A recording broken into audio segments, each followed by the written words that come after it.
Selam aleykum, xayrlı akşamlar saygılar. Телеканалының телесерджілері Prime программасына сейретесін. Сізлер үшін студияда мен Гүлсум Халилова Чалшам ve Nevbeteke bir saat bu studiyada yayınımızға hoş olacak musafirimiz ile beraberlikte bu sonki aktual ve meraklı bazı yerlerde şaşırtıcı meselelerini müzakere edecekmiz. Çünkü Hakikaten de bu günleri, bugünkü birinci yayınımız çerçevesinde biz Rusya topraklarında alıp geçken hadiselerini laf ettik. Hususen bu Kursk vilayetinde alıp geçken hadiselerini laf ettik. Harbiy mütehassisle beraberlikte ama bunun elbette ki siyasi böyle neticeleri ve belki de siyasi maksatları da vardır. Ve bu yayınımız çerçevesinde biz siyasi mütehassislerle beraberlikte bunun bu siyasi tarafını laf edecekmiz ve çeşit türlü diğer meselelerden müzakere edilmesi de beklenilmekte. Umumen alganda halkara siyaset, halkara destek, Ukrayna'ya verilgen yardımlar devam ettirilüvü ve ilahre ve umumen alganda vaziyet. Çünkü biz elbette ki ATR yayını çerçevesinde farklı kişilerle laf etimiz ve hatta bizim muhaririyetimizge Kırım'dan da misal çok sualler geliyor ve hatta Kırım'dan birisinin laf etkenin vakit böyle bir sual meydana geliyor. Ya vaziyet neden ibaret, ne olacak, bizlerini ne bekliyor, bir yaxşılıklar var mı degen en popüler sual bugün Kırım'dan seslendirilmekte ve elbette ki bizler de bu hadislerini takip edip böyle tam umut verici, yok yarın bu cenk bitecek, yarın Kırım işgalden kurtarılacak ve ilahre deyip olamayız. Neden? Çünkü yani bugün çeşitli türlü hadiseler onlarını biz tünevin beklemeydik ama onlar cenknin seyrini değiştirebilirler. Aynı şekilde de farklı böyle hadiseler yüz bergeni vakit çeşit türlü demek diğer evvelki analizler, evvelki müzakere edilgen ssenariler ve ilahre onlar denişe tamamen ve bugün bu cenknin ketişatı hangi tarafa keteceğini ne yazık ki hiç kimse bilmey ve bu cenknin ne vakit biteceğinin suali de bugün ne Ukrayna prezidenti Vladimir Zelenskiy'de ne de İran gibirimizde mevcut. O sebepten biz ne yapabiliriz? Biz hadiselerini yakından takip edebiliriz ve elimizden gelgence zihinli, akıllı insanlarını bu sahada mütehassıslığa erişken insanlarına yayınımızga bağla böyle analizlerini yapma imkanımız mevcut saygılar arkadaşlar. Bu yayınımız da Ukrayna dilinde olacak. O sebepten men Ukrayna diline geçmege ve yayınımızı Ukrayna dilinde devam ettirmege isterim. Вітаємо ще раз в ефірі телеканалу АТР. Ви дивитесь інформаційно-аналітичну програму Prime. Для вас працюю я, Гульсум Халілова, і протягом цієї години ми будемо говорити про останні події. І хотіла я би почати, звичайно, з ситуації в Курської області.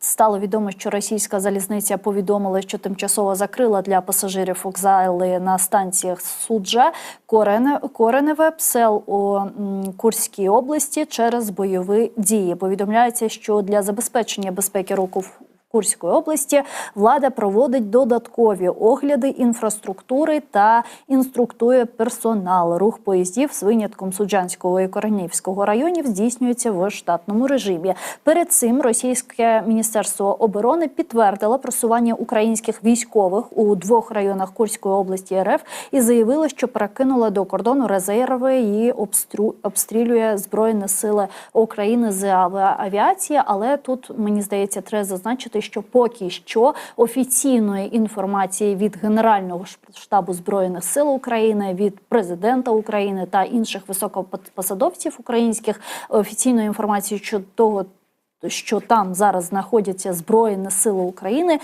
поки що немає. Поки що з цього приводу мовчать, але ось, наприклад, Washington Post на умовах анонімності радника Зеленського пише про те, що Україна зараз контролює газовимірювальну станцію «Газпрому», яка забезпечує транзит російського газу через Україну. І вже сьогодні Reuters написала про те, що бої поблизу газової станції Суджа, через яку російський газ транзитом йде через Україну, в країни ЄС викликали занепокоєння щодо раптової зупинки потоків до закінчення угоди з «Газпромом». Я нагадаю, що ця угода повинна закінчитись до кінця 2020 2024 року. Так, існує ризик, що «Газпром» може використати бої як привід для припинення постачання газу, зазначив Джеймс Ваддел, керівник європейського газового та СПГ напрямків у консалтинговій компанії Energy Aspects.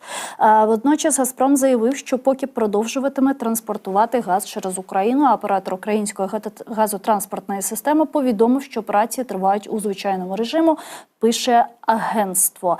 Ці та інші питання ми будемо обговорювати з нашим гостем, який зараз приєднується до нашого ефіру. Ми раді його привітати. Олег Саакян, політолог, керівник платформи «Єдиний координаційний центр». Пане Олеже, вітаємо вас. Сілям алейкум. Алейкум ассалам, вітаю. Дякую, що приєднались до нашого ефіру. Почнемо з ситуації в Курській області. Як ви оцінюєте все те, що там зараз відбувається? Чи є у вас якісь сценарії, цілі, задач Збройних сил України? Чи, можливо, там просто якісь проукраїнських сил, які там знаходяться? Ми поки що не знаємо, хто там знаходиться, але очевидно, що це люди, які підтримують Україну. Звісно, є екзотичні версії, аля те, що ми не чуємо не тільки позиції України, але й не чуємо позиції Білорусі, наприклад. Хоча це відбувається все неподалік від кордону Білорусі. І тому, звісно, було би неправильним, сугубо теоретично не припустити, що, можливо, це білоруські партизани за трішечки поплутали дорогу і опинилися в Росії.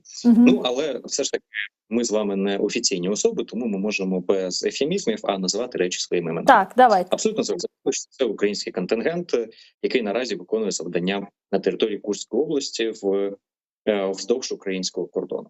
Ми не маємо наразі даних стосовно цілей цієї операції, стосовно масштабу цієї операції і того, власне, коли вона буде завершена або яких цілей досягнувши вона має перейти в якусь іншу фазу. Все, що ми знаємо на сьогодні, що ця кількість вимірюється тисячами, а не десятками, наприклад, або сотнями, як це було раніше під час рейдів, що заходять з важкою технікою, і, відповідно, це загальновійськова операція. І 3, що при цьому закріплюються. Тобто це не класичний рейд на декілька днів і повернутися назад, а цілком вирогідно, що щось більше. Це те, що ми знаємо на сьогодні з різних джерел, скажімо, те, що ми можемо верифікувати. Кількість полонених, які взяті на території Росії, показує, що російські війська не очікували українського наступу там. Вони не підготовили. Україна пройшла 2 рубежі оборони майже з наскоку в перші 24 години. Вони не готові були оборонятися. Відповідно, моральні склади і стан російських військ, також їх матеріально-технічне забезпечення, то що воно все ж таки таким чином демонструється і унаочнюється, що воно знаходилось на низькому рівні. Тому, власне, Україна реалізовує класичну стратегію, що описано Сюнцзи: атакувати там, де тебе не очікують, і навпаки, робити вигляд, що ти будеш атакувати там, де ворог цього найбільш очікує. Тому перший момент, найважливіший, Україні вдалося організувати цю операцію, не демаскувавши її, організувавши її по всім канонам воєнного мистецтва на всіх етапах, що говорить про те, що окрім того, що були правильне маскування, була правильна концентрація, дезінформування ворога, чому концентруються там війська, з якими цілями, але також і не було зливів. Це чи не вперше в Україні велика воєнна операція, злагоджена багатьма підрозділами, відбувається в умовах, коли не знайшлося жодного крота, який би Російській Федерації дав би змогу підготуватися до цих планів. І це велика честь і хвала і військово-політичному керівництву, і спецслужбам українським, і армійцям. Очевидно, або вирахували тих кротів, які були і почистили зі своїх рядів, або збудували альтернативні вертикалі управлінські для реалізації і прийняття рішень для того, щоб оминути можливі ризиковані позиції, на яких могли б відбуватися зливи Росії, або оптимізували систему управління таким чином для того, щоб це неможливо було вирахувати росіянам. Але управлінське – це вже великий жирний плюс. І суспільство, бо ми бачимо, що і суспільство не виходило в соціальні мережі з купою дописів, фотографій, а-ля тут техніку навезли. Не вимагає у влади зараз, вже 3 доби триває воєнна операція, звітування і розказів, а куди збираються, а які плани, а що робити, а Генштаб доповідь нам дайте, чи це українські війська, чи ні, і взагалі що відбувається. Без всякої такої істерики українці дуже спокійно спостерігають за всім в соціальних мережах і дають простір військово-політичному керівництву наразі приймати необхідні рішення, повністю делегувавши це і сприймаючи це як даність і як норму. Це нервує і бісить супротивника. Бо росіяни ні з публічних джерел не можуть на сьогодні отримати інформації з українського боку, що для не характерно. І по-друге, вони не можуть таким чином і дізнатися з офіційних джерел і української влади, які наші наміри. І тепер гадають, чи це зона безпеки вздовж кордону, чи це наступ до Курської АЕС, чи це навпаки не наступ туди, а розширення праворуч для обходження перерізань траси на Білгород, мається на увазі на рух на схід, чи це рух на захід, перерізання міжнародної траси. Вони гадають і не знають на сьогодні, які наміри за цим стоять. Це другий важливий момент. І третій важливий момент. Навіть якщо ця операція відбудеться в обмеженому вигляді, і, наприклад, через певний час організований відхід відбудеться з цих територій, навіть в такому мінімальному вигляді вона вже для нас є корисною.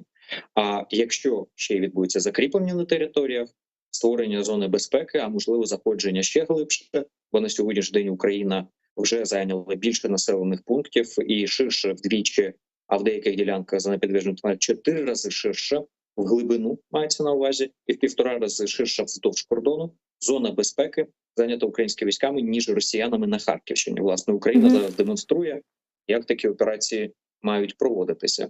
А зиски для України ціла низка. Я думаю, ми далі з вами в ефірі ще обговоримо, тому що є і міжнародні, і внутрішні, і військові цілі, які Україна таким чином закриває безвідносно до того, яке зараз завдання стоїть оперативне перед військовими. Ну, дійсно, ми зараз нас дуже тішить паніка і російських пропагандистських СМІ, і так званих російських військових кореспондентів, які навіть пишуть про те, що там Збройні Сили України беруть в полон російських військових, а це дійсно так. Ми дійсно бачили відео, як там десятки російських військових просто здаються в полон і так далі. І навіть там російські військові телеграм-каналі і так далі пишуть про те, що кадировці теж просто залишили свої позиції, а вони там знаходились на прикордоні і просто пішли. Вони розминулись з Збройними силами України і не чинили ніякий опір. І чи можемо ми говорити тут про також якісь політичні наслідки проти російського диктаторського режиму? Чи ні? Бо сьогодні там Путін пообіцяв людям з Курської області по 10 тисяч рублів, це, мені здається, там 115 чи 116 доларів за те, що вони знаходяться на території, де йдуть бої і так далі. Тобто Путін оцінив життя своїх людей в 100 баксів. Сума знущальна. Я думаю, що вона зараз викличе зворотню реакцію якраз у населення, яке, власне, втрачає все. Бо війна прийшла на їх територію. І це було би дивно сподіватися, що Росія, розв'язуючи війну, зможе її вести виключно на територію України. Це було лише питання часу, коли війна перекинеться через кордон. Це російсько-українська війна, і це з Грузією можна було сподіватися, що десь там війна відбудеться далеко, і всі наслідки, в найгіршому випадку, Північний Кавказ на собі відчує. А з Україною, перепрошую, на найбільшу державу в Європі напали.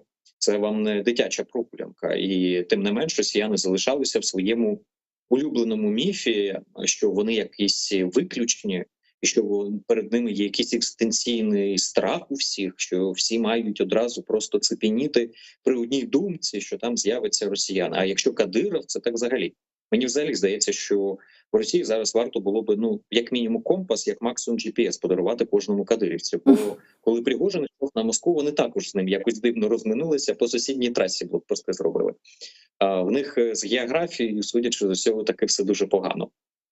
Або, можливо, треба вчителів географії до Чечні завести, бо щось там з цим все-таки проблеми. Але, повертаючись до теми цього екстенційного страху, то росіяни собі уявити навіть не могли, що Україна наважиться перейти кордон і окупувати російські території. Бо тут, знаєте, як в анекдоті, коли росіяни стріляють українців, то це нормально. А коли росіян, то в них одразу питання, а нас за що?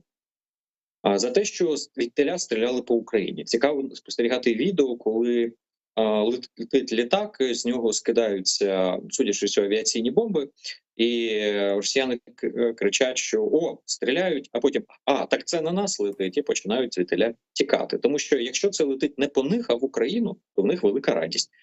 А як тільки по них, то виявляється щось дивне, не подобається їм, коли бомби падають на голову. І ця ситуація в цілому з українським рейдом, вона виконує для України декілька задач. Перше, це удар відволікання ресурсів від наступальної операції росіян на Сході. Вони дійсно доволі активно давлять на Східному фронті, займають села і просуваються кожного дня на сотні метрів. Відповідно, туди перекинуто було росіянами через ефективність їх наступу, додаткові сили і резерви, зокрема з Курщини, з Брянщини, і оголили таким чином вони фланги. Україна зараз змушує їх повернути частину військ назад на власну територію, для того, щоб зірвати з одного боку темп їх наступальної операції за рахунок того, що їм прийдеться зараз перекидати війська назад. Вони на розтяжці і чудово розуміють, що задачі ж на Сході ставилися перш за все політичні. Зайняти, наприклад, територію Торецька або дійти до Покровська. І це мало би бути перемогою для російського суспільства і на міжнародній арені. Росія може це показати, як бачите, ми захоплюємо, ми рухаємося. Але якщо при цьому вони захоплюють Торецьк, який все ще не можуть взяти, але втрачають суджу, то виявляється, що вже і перемоги від захоплення Торецька не буде. Тому їм потрібно зараз не допустити втрату додаткових населених пунктів, і це для них пріоритет і політичний, і воєнний. Тим паче, що Герасимов, доповідаючи Путіну, власне, сам розставив пастку, яку з точністю 99% вони її і розставили б, і оминути не могли би. Він заявив, що українські війська зупинені, що вони будуть розгромлені і російські війська вийдуть на кордон. І тепер, коли це було сказано прямо під камери Путіну, відповідальність або на Герасимові, або на Путіні, якщо цього не відбувається. І вже сьогодні навіть ті самі приславуті так звані воєнкори вже кипкують з цього і брищуть слиною і желчу, що ніхто нікого не зупинив і ні до якого кордону поки що ніхто ніде не вийшов. А на міжнародній арені для України другий момент. Таким чином, власне, ламається і міф про Росію непереможна. Довгі місяці росіяни тисли на фронті, Україна стояла в обороні. І для людей, які не підготовлені, не знають фактажу, які не є фаховими спеціалістами або є фаховими спеціалістами, але далеко за кордоном знаходяться, для них це виглядало так, що Росія тисне, а Україна слабка і здає клаптик землі за клаптиком землі. Так. І це, відповідно, створює образ України програючи. Зараз Україна перевернула цю шахову дошку і сказала, дивіться, там це наш вибір стояти в обороні.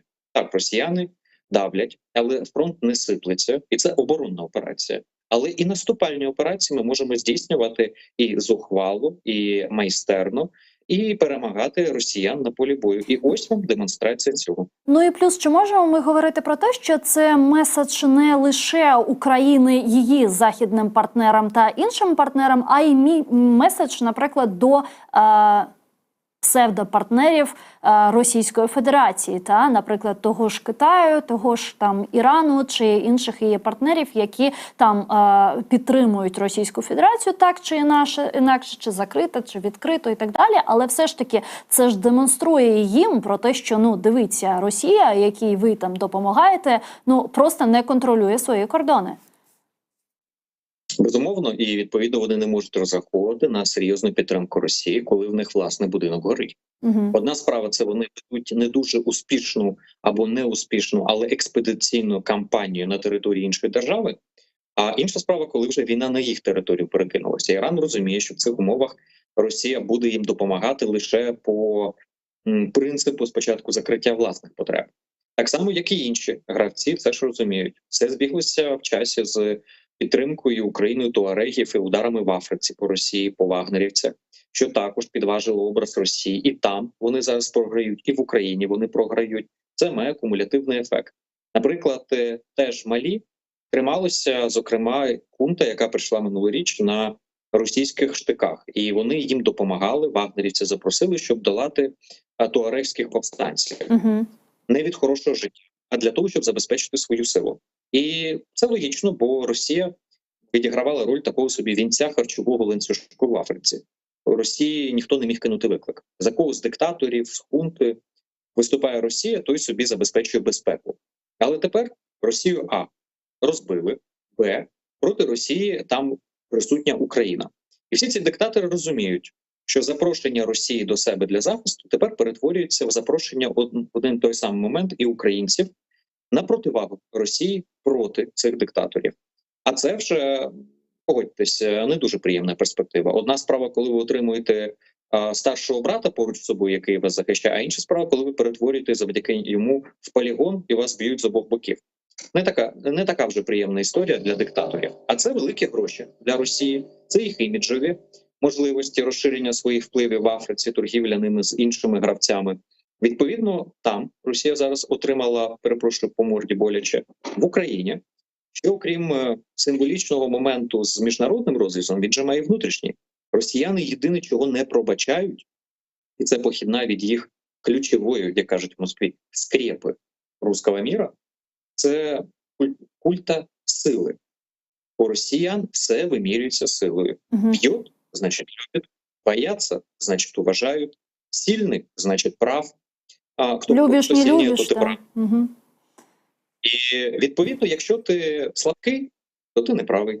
Якщо ти слабкий, тебе не люблять. Якщо ти слабкий, тебе не поважають. І вся зворотня, весь ланцюжок зворотній цього. Простіше кажучи, в ментовській, інакше не скажеш, абревіатурі радянській, це називалося «Ліцо, обіжене хуліганами». Перші літери, акронім цього можна скласти, і це була абревіатура, яку люблять в Росії використовувати до тих, кого ображають.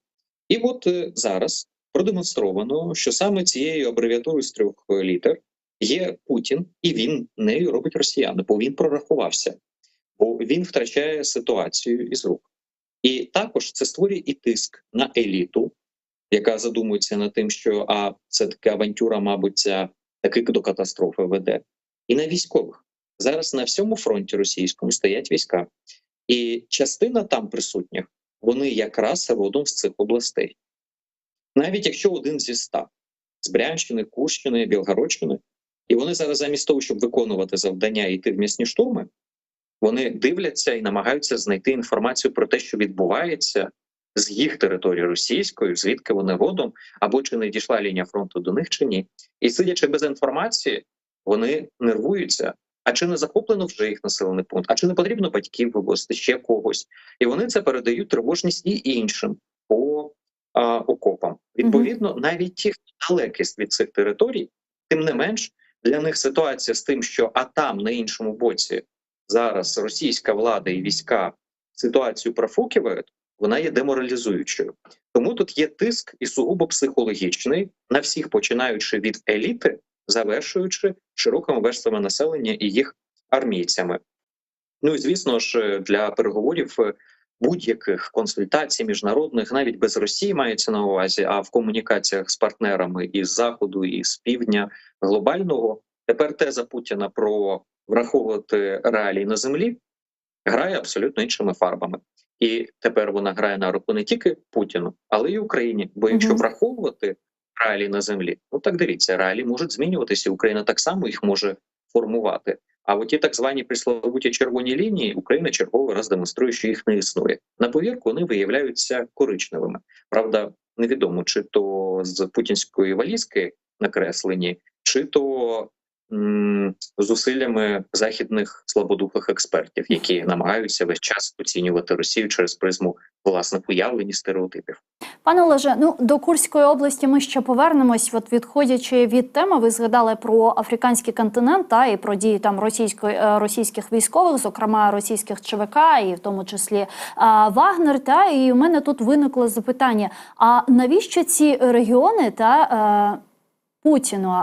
Це суто такі економічні питання, які вони там вирішують, там купа грошей і так далі, чи просто там солідарність з диктаторами, бо ми неодноразово бачили, як там Вагнер допомагав диктаторам і так далі отримувати владу і так далі. Ну, наприклад, таке було в Буркіна-Фасо та інших регіонах Африканської республік, а також таке було, ми бачили на територіях там Латинської Америки, підтримка диктаторського режиму Ніколаса Мадуро в Венесуелі та інших регіонах. Тобто це суто такі комерційні питання, які Росія вирішує в цих регіонах? Чи, можливо, таким чином вона просто вербує до лав своєї армії, своїх ЧВК місцевих з дуже такою поганою економічною ситуацією? Чи як це можна? В геополітиці цілей завжди декілька. Якщо щось відповідає тільки одній цілі, то зазвичай воно не вартує свічок. І ціль тут перша – це економічна. Росія тільки, за даними The Times, тільки золота на 2,5 мільярди доларів, більше ніж на 2 мільярди фунтів стерлінгів, за їх даними, з Африки видобула зараз. І це відбувається як оплата за послуги вагнерівців. Вони отримують доступ до видобутку золота, діамантів, інших корисних копалин, рідкоземельних металів тощо. І все це робиться росіянами і формує чорний кеш, який потім можна використовувати цю готівку необліковану на ринках зброї, міжнародних чорних ринках зброї незаконних, для обігу зброї по світу, для підготовки диверсійних терористичних акцій по світу, для спонсорування різних революцій, державних заколотів. Для всього цього там формується оцей чорна готівка. Другий момент – це забезпечення геополітичних впливів. Чим більше країн, в яких присутня Росія, тим більше в них голосів на міжнародній арені, тим більше рук для того, щоб дестабілізовувати міжнародне право, для того, щоб чужими руками створювати проблеми іншим гравцям. Ну, наприклад, Нігер – це дуже серйозна точка присутності інтересів Франції, оскільки звідтиля закуповується і уран для їх генерації ядерної і багато інших ресурсів. Співпраця відбувається з цим регіоном. І, відповідно, хто контролює ситуацію там, той має точки тиску на Францію. Так, як і Буркіна-Фасо, і сусідні держави, Маврикії і інші. Також поруч з тим є інтереси Сполучених Штатів, є британські інтереси. І, наприклад, з того ж Нігеру зараз Штати виводять частину своїх військ через те, що там було дві бази – 101 і 201 для протидії тероризму і розвідувальної діяльності. Це бази були укомплектовані розвідувальними безпілотниками для того, щоб бути присутніми в регіоні. Як тільки вагнерівці туди зайшли, Росії вдалося підтримати там державний заколот минулоріч, фактично почався вихід американців, тому що новосформована хунта, вони попросили американців, в лапках попросили звідтиля. Тому тут геополітичний розріз, безумовно, також є. Третій, звісно, воєнна компонента присутня, але вона не є настільки однозначною з точки зору для себе укомплектування додаткових сил. Бо ті ж малійці запросили вагнерівців, зокрема через те, що вони не витримують бойових дій з повстанцями туарегами. І ясно, що коли їм не вистачає самим сил, звідтиля комплектувати зараз підрозділи для Росії було б вкрай дивним. Але зрозуміло, що якусь частину бідного населення Росія звідтиля може укомплектувати, наприклад, на кожного забраного собі укомплектувати одного для місцевої армії і таким чином розплатитися за це. Але наразі, коли Україна почала давати бій Росії там, то з одного боку тепер ці держави, навіть які розірвали з нами дипломатичні відносини, їх диктатури, як Малі або Нігер, вони не зацікавлені далі погіршувати відносини з Україною, бо Україна ще має козирі в рукавах і може зробити їм ще болячіше. І тепер мати підстави для цього. Вони це робили, звісно, що під тиском Росії і отримуючи від них щось, обмінюючи на щось це. Але і направляти своїх громадян або давати змогу їх контрактувати до російської армії вони не особливо захочуть, бо це буде вже наступ на Україну фактично, і тут вони точно зможуть отримати від України значно більший удар у відповідь за такий недружній крок, не говорячи вже про останнє, що і імідж Росії тепер там також підважений і серед населення, бо яка там легка прогулянка за легкими гришми в Росію, яка воює десь там в Україні, коли вагнерівців і в Україні, і в самій Африці в них же перед очима знищують пачками. Тому ясно, що чим Україна сильніша, чим вона проявляє себе зухваліше і нарваніше на африканському континенті, тим наші впливи і наша вага більша, а страх наших ворогів перед нами від цього лише буде посилюватися. Ну і повертаючись до ситуації в Курській області, сьогодні вже багато західних ЗМІ, зокрема там Reuters, почали писати про те, що вся ця ситуація може вплинути на транзит газу через Україну до Європейського Союзу. Ось як ви дивитесь на це питання? Чи дійсно може ситуація в Курській області і подальше її можливе погіршення і так далі повпливати на транзит газу через Україну в Європейський Союз? І чи погано це? Я думаю, що ризики мінімальні. І «Газпром» вже заявив, що вони транзитують газ, і він і вчора, і позавчора, і сьогодні іде. І Україна забезпечує свої транзитні зобов'язання. Ну, а вентиль просто тепер знаходиться не в руках росіян, а в руках України. Україна його перекривати точно не збирається. У нас є зобов'язання до кінця року.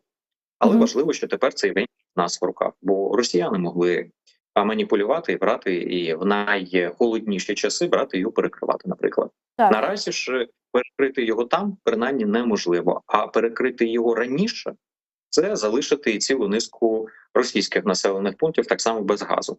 Тому, судячи з усього, технічно на сьогоднішній день навпаки підконтрольність газометричної станції Україні убезпечує і країни-утримувачі газу від перебоїв з ним, і Україну від того, що Російська Федерація може зривати свої контрактні зобов'язання. А з нового року так чи інакше експортувати газ Україна, верніше транзитувати газ російський Україна не збиралася. Там обговорювалися різні сценарії, а-ля азербайджанський газ. Хоча, якщо подивитися кількість видобутку газу Азербайджану, поставок, які є, то очевидно, що скоріше це все-таки перепродавався просто би російський газ. Але в будь-якому разі це там політичні ризики частково знімає, і наживатися буде Алієв, а не Росія на маржі від цього. Тому в будь-якому разі тут ще йдуть дискусії. І що буде потім? Поки що невідомо. Наразі контракту на новий рік немає. А до кінця цього року, швидше всього, Україна буде це робити. Ну і ми його знову укладати не будемо, наскільки я розумію. Принаймні наразі заявлена позиція Україною така, що з «Газпромом» цей контракт не буде продовжуватися, не буде укладатися новий. Але зрозуміло, що, звісно, тут від України залежить далеко не все, оскільки є європейські споживачі, є позиція наших європейських партнерів. І у випадку, якщо щось трапиться екстраординарне, то цілком вирогідно, що Україну можуть попросити і наполягти на тому, щоб Україна забезпечила, наприклад, там зменшений транзит певний. Але наразі сценарій А, тобто основний сценарій, це те, що транзиту газу російського з нового року не відбуватиметься. Ну, дійсно цікаво, Північний потік-1 не працює, та Північний потік-2 теж не працює. У 2024 році контракт щодо транзиту російського газу через Україну буде завершений. Ну, там є перемовини з Азербайджаном і так далі, але це все таки абстрактне. І дійсно тут виникає питання, а чи не буде Європейський Союз і лідери їх країн підштовхувати Україну знову до укладання цієї угоди щодо транзиту газу, і говорити вони будуть тезами, що там постачання зброї і так далі, подальша війна, і так далі, підтримка, і це буде залежати від цього рішення України. Ні, шантажувати точно не будуть, і тиснути, скажімо, чи просити можуть, безумовно, але наразі ризики цього вони мінімальні. Навіть якщо ми беремо ту ж Угорщину, яка дуже полюбляє все російське, любов така в них історична до цього, то я думаю, що нафту вони полюбляють більше, ніж газ, і відповідно в них на сьогодні через достатньо різку позицію України по Лукойлу. До речі, транзит нафти Україну не перервався від цього, об'єми не зменшились ні в Словаччину, ні в Угорщину, але саме Лукойл вибили з цієї схеми. І, відповідно, отримати російську нафту для Угорщини значно важливіше, ніж російський газ. А тут, скоріш за все, буде вибір або. І, швидше всього, Україна схиляється до того, щоб таки йшла нафта, але йшла не від Лукойлу. Тому я не думаю, що навіть такі специфічні, скажімо, країни, як Угорщина, будуть викручувати Україні руки, що будуть здатні це зробити. А на рівні Європейського Союзу прийнято рішення, що вони диверсифікують і відмовляються від російського газу. Єдине, що залишається, це скраплений російський газ, який також з певними лімітами постачається до Європи. Там є навіть певне нарощення імпорту цього газу, зокрема Францією, але це крапля в океані в прямому переносному сенсі. Росія наразі вже стикнулася з дуже нехарактерною для них ситуацією, яка межує з катастрофічною, хоча і не в перспективі прямо там декількох днів чи місяців. У Росії в 2024 році перша газова галузь стала дотаційною. Наразі Росія з газу не заробляє, вона його дотує. Через це Китай також почав викручувати Росії руки з приводу об'ємів, які готові купувати, і ціни, заявивши, що готові купувати по внутрішній російській ціні, яка є збитковою, нижче собівартості видобутку газу. Бо Китай розуміє, що зараз для Росії або прийдеться всі 100% докладати, або прийдеться докладати тільки 10%, продаючи за 90% від собівартості цей газ Китаю. Бо його кульки не надуєш, в трубі його не залишиш, або тільки консервувати родовища, або спалювати просто в повітря їх. В будь-якому разі 10 тисяч кілометрів труби – це 10 тисяч кілометрів труби, яку треба обслуговувати. Певна кількість вишок – це певна кількість вишок. Певна кількість працівників, які мають отримувати зарплатню. Працюють, не працюють, скільки годин би не працювали. І все це в Росії вкрай енергонеефективне. І тому наразі вже їх видатки на утримання газової галузі перевалили за їх прибутки від цього. Звісно, хтось зараз каже, але ж вони на нафті заробляють надприбутки. І дійсно, на нафті росіяни наразі почали заробляти більше, ніж заробляли до того. Але це не перекриває собою збитки від газу. Це раз. А два, цікавий момент. Ми ж з вами пам'ятаємо, що Росія заборонила експорт нафтопродуктів. Тому що у самих склався дефіцит нафтопродуктів на ринку і купують зараз з Білорусі, з інших країн, і Росія почала імпортувати нафтопродукти. Не тільки для армії, посівна і просто цивільне населення, в них на сьогоднішній день там російською трішки кафтан, а українською ахримова світа, коли потрібно латки знімати з одного місця, щоб затикати в іншому. І якщо ми візьмемо прибутки навіть від нафти просто, і порівняємо з тим, які були прибутки від нафти і нафтопродуктів раніше, то ми зрозуміємо, що сьогоднішній прибуток від нафти не компенсує втраченого. А в окупі, якщо ми візьмемо їх три, вуглеводні доходи, а в Росії вони називаються нафтогазові доходи. Вони йдуть вкупі. То вони дуже серйозно впали.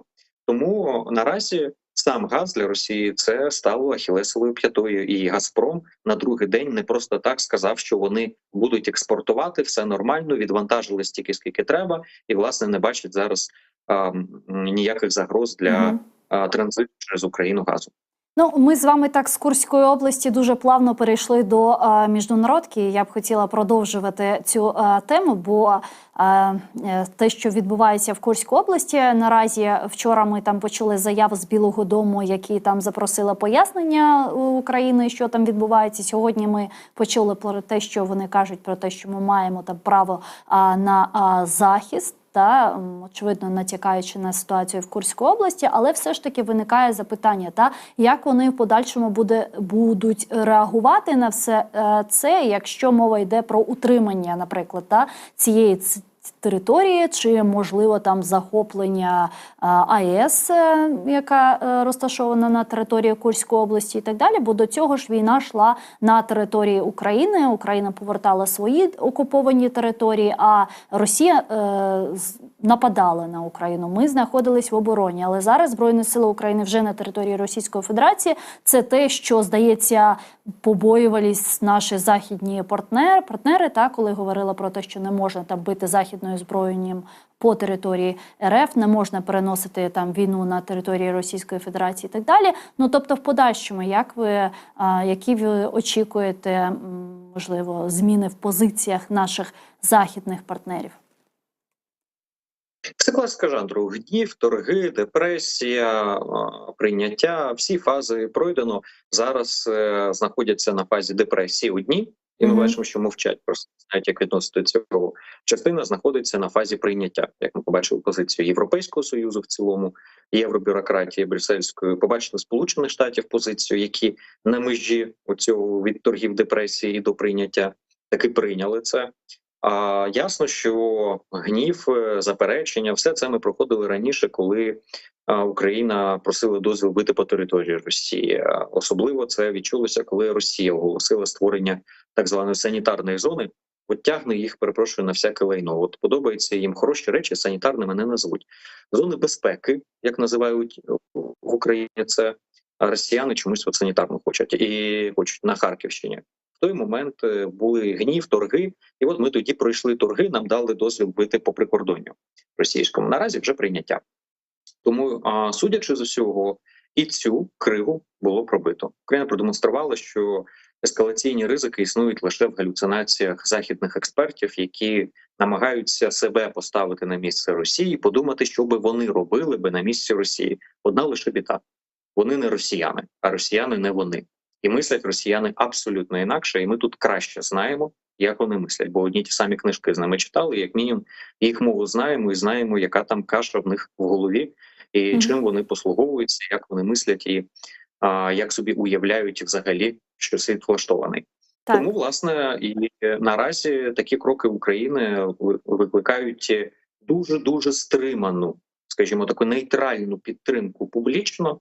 А за закритими дверима я певен, що всі запаслися попкорном і зараз тихенько перед екраном кричать: «Єс, давайте рухайтесь вперед», і так і ми треба. Бо ясно, що сміливість завжди викликає захоплення, і Україна зараз знову демонструє те саме, те, що ніхто інший собі уявити по Росії не міг, а Україна може. А чи не відчуваєте ви, що останнім часом наші західні партнери, зокрема, нас підштовхують до перемовин з росіянами? Я би не сказав, що вони підштовхують.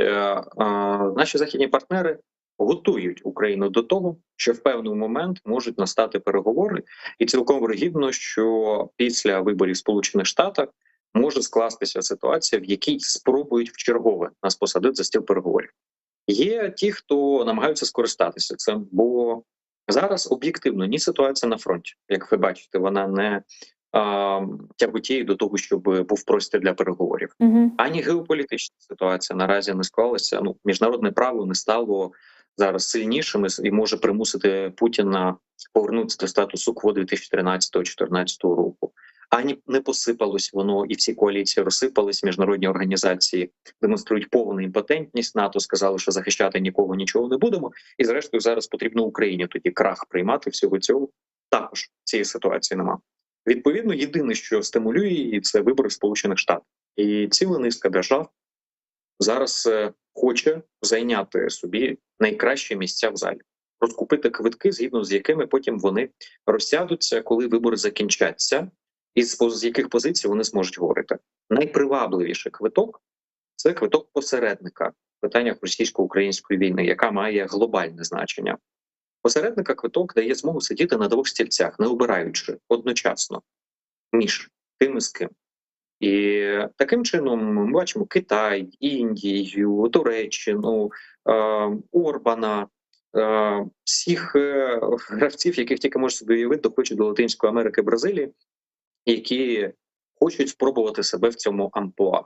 І це створює ситуацію, коли час пришвидшується і починають рухатись і створювати самозбуване пророцтво. Істерія, простіше кажучи, навколо теми переговорів і мирних домовленостей. Україні приходиться бігти разом з усіма, не втрачаючи темп, для того, щоб не втрачати лідерство і казати: ні, стоп. Всі ваші плани в сторону.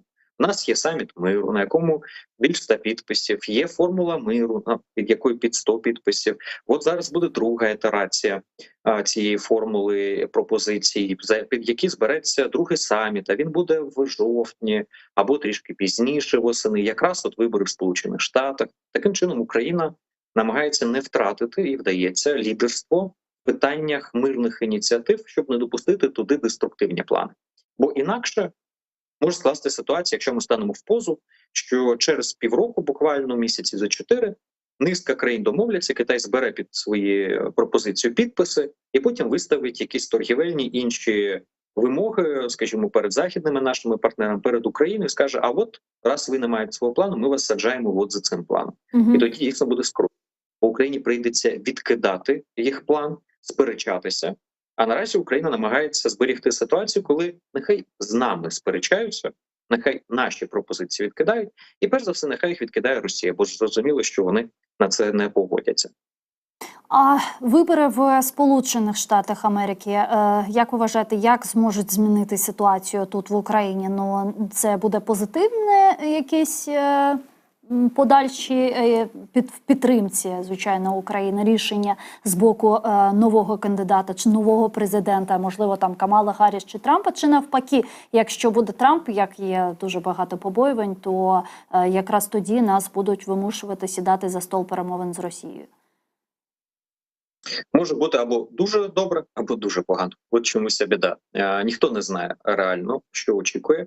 Я певен, що ні Трамп, ні Камала Харріс наразі також не знають достеменно, що очікує їх в напрямку російсько-української війни і їх позицію.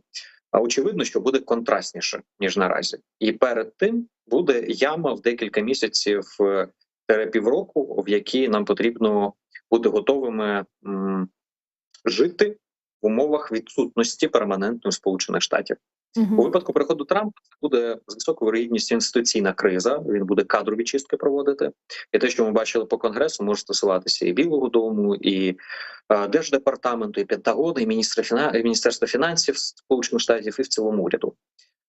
Також він буде провокувати трансатлантичне напруження у відносинах з Європейським Союзом по оборонній лінії, від чого ми можемо виграти, і по економічній, від чого ми можемо програти.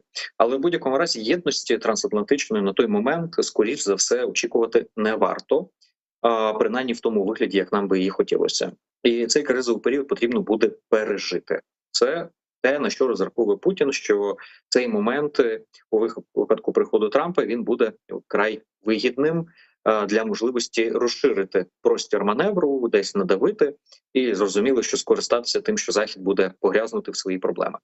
Ясно, що на напрямку України Трамп буде намагатися реалізувати прості рішення. Але якими вони будуть?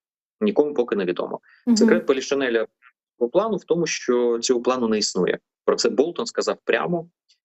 Борис Джонсон, Помпео, ті, хто мають прямі контакти з Трампом, напропалую почали пропонувати свої плани. Не просто так, бо політики ніколи не пишуть статті, щоб щось висвітлити. Вони ж не журналісти. Це плани вони Трампа, можливо, вони ретранслювали його ідеї? Навіть не так сказав. Вони пишуть статті політики, щоб вплинути. Вони намагалися з кубиків, які є в голові у Трампа, оцих всіх стереотипів пласкоземельних, тільки перенесених на політику. Також кубиків із публічних заяв, які Трамп зробив. Третє – інтересів республіканської партії. І четверту – інтересу Сполучених Штатів ось з цих кубиків зібрати слово «щастя» і зробити з цього щось, щоб було схожим на план, який запропонувати Трампу, зробити це публічно, щоб окремі ідеї з цього були ним взяті, або в цілому був взятий план, або перероблений під свій, але тим не менш там було декілька задач, сенсів, ідей, які закидалися в голову Трампу і його штабу. Перша – спочатку сила, потім переговори. Треба спочатку дати Україні зброю, спочатку Україна має досягати сильної позиції, і тоді можна спробувати з Росією говорити. Друге, Україна має бути в НАТО. Це єдина гарантія того, що війна дійсно може бути як мінімум зупинена, як максимум завершена. Але без України в НАТО цього неможливо досягнути. І Україна в НАТО – це в інтересах самих Сполучених Штатів. І Борис Джонсон, і Майк Помпео чітко це розписують. Війська в Європі українські, на європейські гроші, все інше. Тобто, іншими словами, Україна може бути частиною рішень для Трампа. І щоб вона була частиною рішень, для цього треба не ставити воза попереду кобили, а навпаки, ось так, ось так, ось так, все, всім розпорядитися. У випадку Камали Харріс ми також маємо невизначеність. Вона не сказала своєї позиції по російсько-українській війні, не заявила її як кандидатки в президенти і президентки потенційної майбутньої. Ми знаємо її позицію як віце-президента, але віце-президент при Байдені, тим паче, який не займався питанням України, перепрошую, це ні про що. Бо як кандидат – це вже відповідальність. Як президент – це вже інше, це те, за що вона візьме. Але що ми маємо? Ми маємо як мінімум 3 цікавих моменти, які створюють підґрунтя для оптимізму. Хоча, звісно ж, не факт, що він реалізується. Перший – це Камала Харріс взяла собі віце-президенти, губернатора Міннесоти, який є доволі активно спозиціонованою людиною в питаннях підтримки України. Він на цьому піарився, він робив гучні ініціативи а-ля не співпрацювати з російським, білоруським бізнесом, все інше. тобто людина, яка точно не відноситься до нерішучої частини демократичної партії. І його позиція була завжди трішки більш радикальною, скажімо, ніж позиція Білого дому і Байдена. Це приємний момент, який може нам натякати на те, що все ж таки вона готова бути рішучою. У нас 2 хвилинки, пане Олеже. Я навіть в хвилину вкладуся. Так. Також це домінування політичної логіки на політтехнологічної, бо були кандидати цікавіші з точки зору електоральної привабливості, але вони мають серйозні політичні зв'язки за собою або є політичними важковаговиками. Вона взяла людину, при якій простір її суб'єктності буде більший. Тобто вона претендує на те, щоб мати широкий простір суб'єктності, а не тотальний вплив демократичної партії на неї. Це також цікавий момент.